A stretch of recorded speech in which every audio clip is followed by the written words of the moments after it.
అక్రమంగా అన్యాయంగా నాది కానిది నాది లేనిది నీకు వద్దో.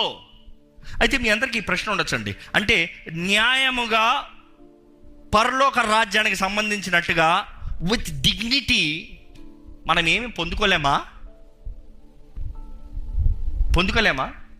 మీరు అంటే అయ్యా మీరు చెప్పిందంతా అన్యాయం అయితే మరి ఈ లోకంలో నేను ఏం సంపాదించుకోకూడదా? నాకేం ఇల్లు ఉండకూడదా? నా వాహనం ఉండకూడదా?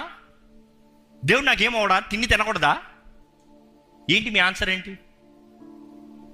జ్ఞాపకం చేసుకోండి, అన్యాయంగా సంపాదించిన వారు బబులోను సంబంధులు అంటే న్యాయముగా నీతిమంతుడిగా జీవిస్తే దేవుడు ఆశీర్వదించి హెచ్చిస్తాడని నమ్మారు. హల్లెలూయా బిగ్గరగా చెప్తారా?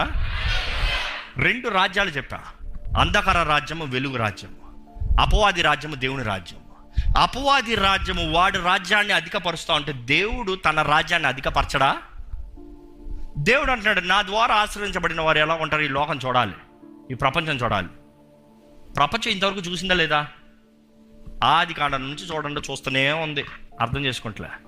అబ్రహాం అడుక్కున్నవాడు, అవునా, బహుధనవంతుడు, he was one of the richest. యోబు అడుక్కున్నవాడు, అవునా, ఆ కాలంలో భూమి పైన one of the richest man, probably the most richest man. ఇస్సాకు అన్ని పోగొట్టుకున్నాడు, కరువులో అన్ని ఊడ్చుకుని పోయింది, అవునా. ఏం చేశాడు? అంచెలంచెలుగా హెచ్చించబడ్డాడు, కానీ తన విత్తిన అన్నిటిలో 100 ఆశీర్వాదం.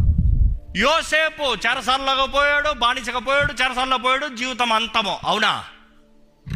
దేవుడు హెచ్చించాడండి. The prime minister, one of the powerful kingdom the world back then in the civilisation.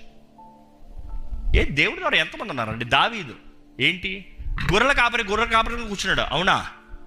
పోరాటంలో జీవితం అయిపోయింది, అవునా. No, one of the great king. దేవుడి దగ్గర జ్ఞానాన్ని అడిగితే సొలొమోనుకి జ్ఞానం మాత్రమే ఇస్తాను, తీసుకోపో అన్నాడా, అవునా. The richest man ever lived.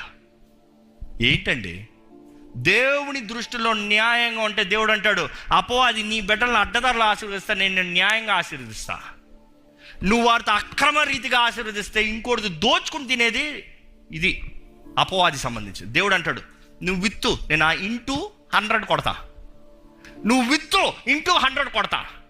నీ దగ్గర 1 ఉండొచ్చయ్యా, 1 ఈజ్ ఫైన్, నేను ఒక్కడే దేవా, నో ప్రాబ్లం, నువ్వు ఒక్కడవే చాలు, *100 కొడతా.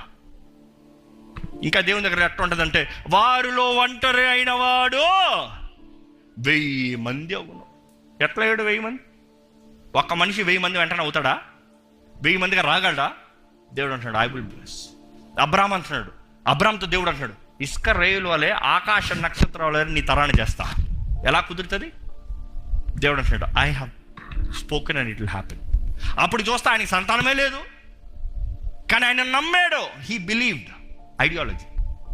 ఈరోజు మనం నమ్మాలండి, ఈ అన్యాయపు లోకంలో, ఈ పాపపు లోకంలో, ఈ పాపానికి విరోధంగా జీవిస్తే న్యాయవంతుడైన దేవుడు ఉన్నాడు, న్యాయాన్ని జరిగిస్తాడు.